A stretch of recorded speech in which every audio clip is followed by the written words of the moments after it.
होता है जब आप किसी अच्छे इंसान से मिलते हैं, उससे जप्फी डालते हैं, वो भी मुतमिन होता है तो आप भी मुतमिन होते हैं। इसी तरह हमारा भी यही है कि किसी के चेहरे पे मुस्कुराहट आती है, देखते हैं तो खुद दिल को बड़ी खुशी होती है।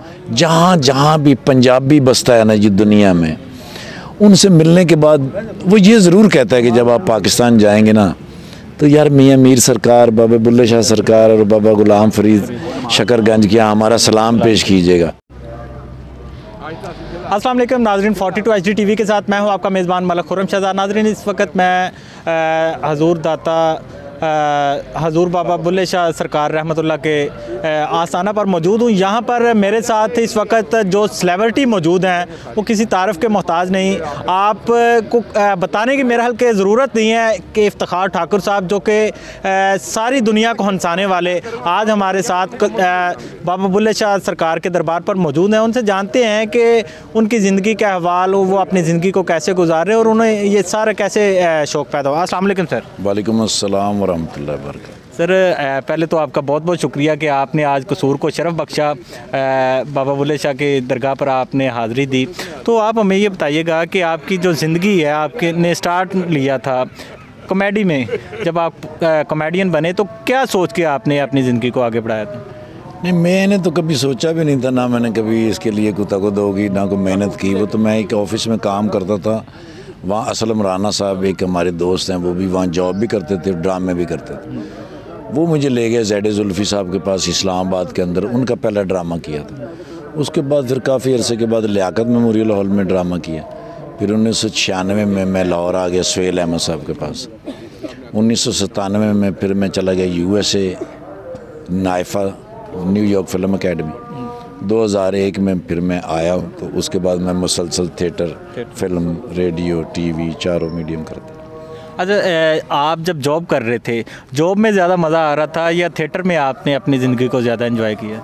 नहीं, इधर ज़्यादा मज़ा आता है क्योंकि लोग हंसते हैं, मुस्कुराते हैं, अपनी टेंशनें भूल जाते हैं, उससे ज़ाहिर दिल को बड़ा सुकून मिलता है। जैसे यहाँ भी आप हज़रत बाबा बुल्ले शाह सरकार के आएंगे तो आपको एक दिल की इत्मीनान होता है। इसी तरह ना जी हमें ये इत्मीनान होता है कि आजकल के दौर की महंगाई, मुसीबतें, मुश्किल में लोग, जॉब नहीं मिल रही, बड़े परेशान होते हैं। अगर हमारी वजह से उनके चेहरे पे मुस्कुराहट आती है तो इससे बड़ी नेमत क्या हो सकती है।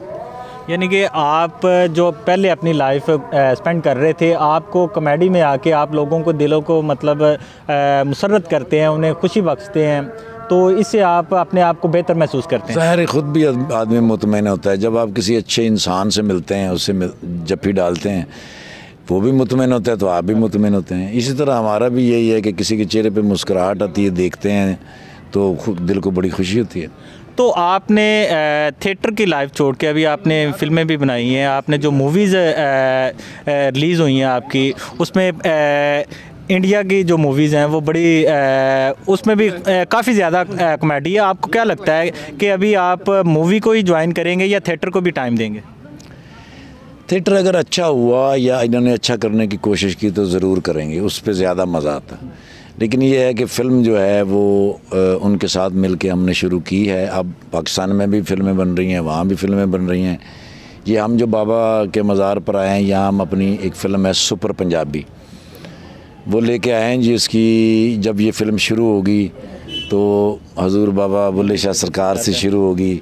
मेरे दिल की ये बड़ी खुशी थी कि मेरी फ़िल्म जब स्टार्ट हो तो बाबा बुल्ले शाह साहब का कलाम चल रहा हो, क्योंकि बाबा बुल्ले शाह सरकार ने पूरी दुनिया के अंदर मोहब्बतें फैलाई हैं, अमन का पैगाम दिया है। मैं पूरी दुनिया घूमता हूँ, जहाँ जहाँ भी पंजाबी बसता है ना जी दुनिया में, उनसे मिलने के बाद वो ये ज़रूर कहता है कि जब आप पाकिस्तान जाएंगे ना तो यार मियाँ मीर सरकार, बाबा बुल्ले शाह सरकार और बाबा गुलाम फरीद शकरगंज के यहाँ हमारा सलाम पेश कीजिएगा। यानी ये भी नहीं होता कि किसी रंग का बंदा हो, किसी मज़हब का बंदा हो, किसी नस्ल का बंदा हो, वो इनकी तालीमात को जानता और पहचानता है। इसका मतलब है कि पूरी दुनिया के अंदर अमन का जो पैगाम है वो इन हस्तियों ने दिया है, इस सरज़मीन से चला है। मैं कसूर में आके ना जी ख़ास तौर पर मैंने फील किया, बड़े हम्बल से लोग हैं, पूरी दुनिया में लोग भागे फिर रहे हैं, कंधा च वज रहे हैं। ये त्यार बंदा पुरसकून फिर रहा है, कोई टेंशन नहीं, लंगर इतों मिल जाता है, इंतज़ामिया एडी मज़ेदार है। वो इतों की जी इंतज़ामिया हैगी, वो मैनू तो लगता मेरा नानका घर है। मैं ਜਦੋਂ ਦਾ आया इन्होंने खुआ के बीच में 2 बारी नींदर भी आई। इतनी खिदमत करते हैं, ज़ायरीन के चेहरों के ऊपर खुशी है, जो आ रहा है जो जा रहा है उसको लंगर मिल रहा है, उसको इज़्ज़त मिल रही है, और दुनिया में क्या चाहिए। यानी कि आप जो मूवी शुरू करने जा रहे हैं सुपर पंजाबी के नाम से, तो ये इसके डायरेक्टर और इसकी सारी मैनेजमेंट आप खुद ही देख रहे हैं? मेरी फ़िल्म के डायरेक्टर हैं जी अबू आलिया साहब। अभी उनकी एक फ़िल्म रिलीज़ होने वाली है, शॉर्टकट, उनकी दादल फ़िल्म है। पाकिस्तान के अंदर अगर कोई इस वक्त काम कर रहा है ना जी मॉडर्न टेक्नोलॉजी के ऊपर, तो वो कराची से अबू आलिया साहब कर रहे हैं। जितनी भी टेक्नोलॉजी हॉलीवुड बॉलीवुड यूज़ हो रही है, वो सारी की सारी टेक्नोलॉजी हम यहाँ पर इस्तेमाल कर रहे हैं। हम इस वक्त मुकाबले में खड़े हैं बॉलीवुड के भी और अल्हम्दुलिल्लाह हॉलीवुड के भी। हम तो इंशाल्लाह इसके ऊपर जितना काम कर रहे हैं, आगे हम तामल फ़िल्म को टक्कर देंगे इंशाल्लाह। एक्शन फ़िल्म बनाएंगे, कॉमेडी फ़िल्म बनाएंगे, जो अच्छे से अच्छा सब्जेक्ट हमारे हाथ लगेगा हम बनाएंगे। और अल्हम्दुलिल्लाह पूरी दुनिया को जहाँ जहाँ पंजाबी बसता है हम उसको अवेयर करेंगे, किसी न किसी ख़ास चीज़ के लिए अवेयर करेंगे कि ज़िंदगी को किस तरह गुजारना चाहिए। हमारी ये जो फ़िल्म है इसके अंदर हमने पोलियो को येलो लाइन की है। हम बताना चाहते हैं कि पोलियो के लिए जो टीमें आती हैं वो उनमें हमारी बेटियां, हमारी बहनें बेचारी अपने घरों को छोड़ के आपके बच्चों की ज़िंदगी बचाने आती हैं। उनके साथ लोग बदतमीज़ी कर देते हैं। उनके लिए तो रेड कारपेट बिछाना चाहिए, उनके ऊपर तो फूल निशावर करने चाहिए, उनके लिए खाने का इंतज़ाम करना चाहिए।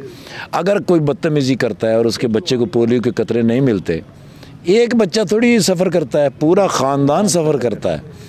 और ये जितनी भी मूजी मर्ज़ें हैं इनको जड़ से उखेड़ के फेंक देना चाहिए। इसके लिए आवाम के ताउन की शदीद ज़रूरत है। ये आपने मौका की मुनासबत को समझते हुए जैसे KPK में, सिंध में और जितने भी दूसरे दिगर इलाके हैं वहाँ पर ख़ास तौर पर पंजाब से हटके, पंजाब में भी हो जाता है, मोस्टली हो जाते हैं मामले, लेकिन पंजाब में दूसरे जो सूबे हैं उनकी निस्बत बहुत कम है। आपने उसको मद्देनज़र रखते हुए ये फ़िल्म रिलीज़ करने जा रहे हैं? क्योंकि जो बच्चा पोलियो का मरीज़ हो गया उसकी ज़िंदगी ख़राब होगी। मैं नहीं समझता कि वो किसका बच्चा है या किसी का बच्चा है। बच्चा तो मेरा बच्चा है, वो मेरी कौम का बच्चा है, वो मेरे पाकिस्तान का बच्चा है।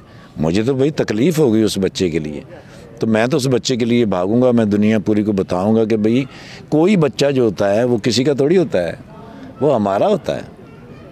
अच्छा सर, मुझे ये बताइए कि कॉमेडियन जो होते हैं वो दूसरे के चेहरों पर मुस्कुराहटें बिखेरते हैं, लेकिन हाल ही में तारक टैडी साहब, अल्लाह पाक उन्हें गरीक रहमत करे, करवट करवट जगह दे जन्नत में, ऐसे लोग जो अपनी ज़िंदगी को दूसरे के चेहरों पर मुस्कुराहटें बिखेरने वाले अपनी ज़िंदगी में अंदर ही अंदर कुटते रहते हैं, क्या कहना चाहेंगे आप? बहुत सारे ऐसे सीनियर कॉमेडियन देखे हैं जो कि दूसरों के चेहरों पर तो बहुत ज़्यादा मज़ा लेके आते हैं, लेकिन उनकी अपनी ही लाइफ, अपने ही वो दुख में, और बाज़ ऐसे देखे हैं कि वो मुफलसी की हालत में भी जो है ना वो गए हैं हमारे जो सीनियर कॉमेडियन हैं। तो उनके हवाले से क्या हमारी जो इंडस्ट्री है, फ़िल्म इंडस्ट्री, हमारी थिएटर इंडस्ट्री, इस पर तवज्जो नहीं देती या कोई और रीज़न है?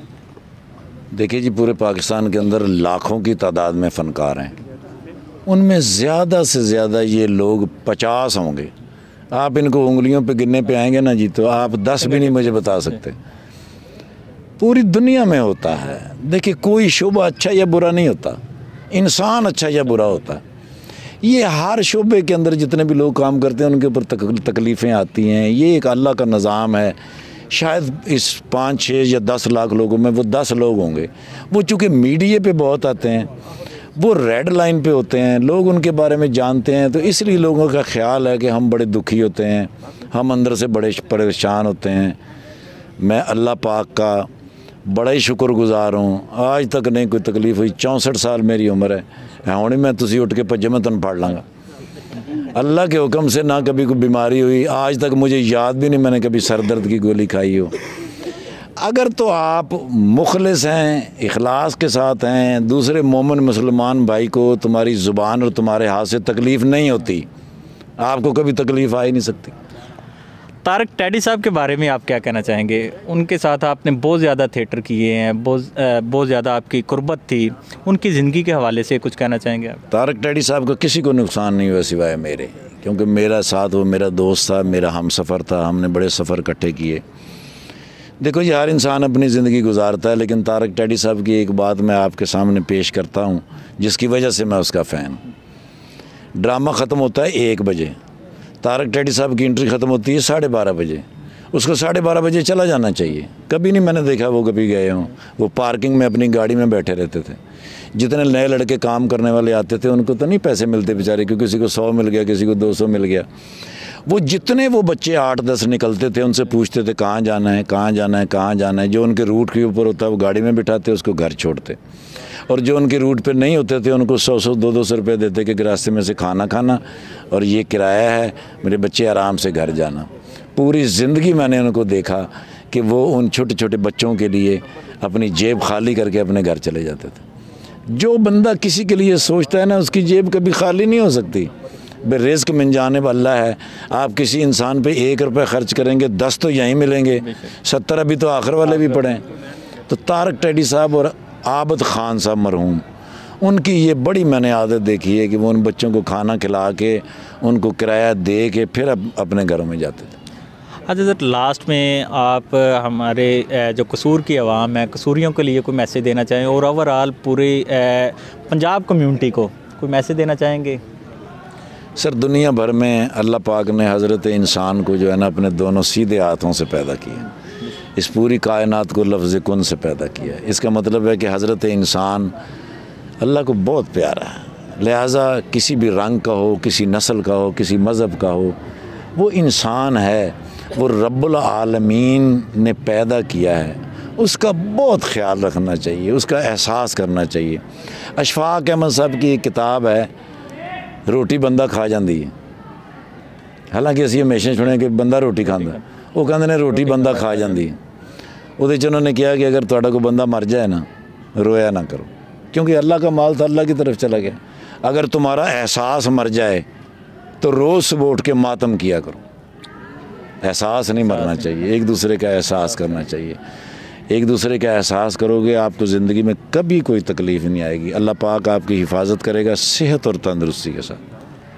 जी नाज़रीन, आपने इफ्तिखार ठाकुर साहब की बात सुनी। ये एक ऐसा मैसेज उन्होंने दिया है, ऐसा मैसेज जो कि हम हर इंसान पर लागू होता है, चाहे वो किसी भी मज़हब से हो, किसी भी ज़ात से हो, किसी भी फ़िरके से हो। क्योंकि इंसान एक ऐसा अल्लाह पाक को पसंदीदा बंदा है। इंसानियत की तो खसियत जो है, इंसान की खसियत है ये, इसका अगर हम बात करें तो इंसान की खसियत को हम पहुंच ही नहीं सकते। तो उन्होंने एक मैसेज दिया है कि हम जहाँ भी रहें, हम हर जगह पर बाबा बुल्ले शाह का जो सबक है, बाबा बुल्ले शाह ने जो अपनी ज़िंदगी में दर्स दिया है, अमन का दर्स दिया है, हमें इंसानियत की खिदमत करते रहना चाहिए और हमें अमन भाईचारे का दर्स भी देते रहना चाहिए। इसी के साथ अपने मेज़बान मलिक खुर्रम शहजाद को इजाज़त दीजिए और देखते रहिए 42 HD TV। अल्लाह ने के बाद।